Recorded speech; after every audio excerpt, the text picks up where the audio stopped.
Hello, fifth grade. How are you? Today, we are going to talk about art. Look at this page. Inspired on art, they create many different paintings. The art doesn't have to follow rules, colors, structures. You need to be conducted by your feeling. Today, your activity will be draw one very different art that means all about you. Okay?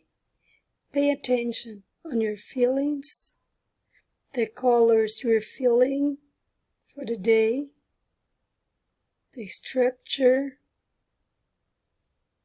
Those are some ideas for you.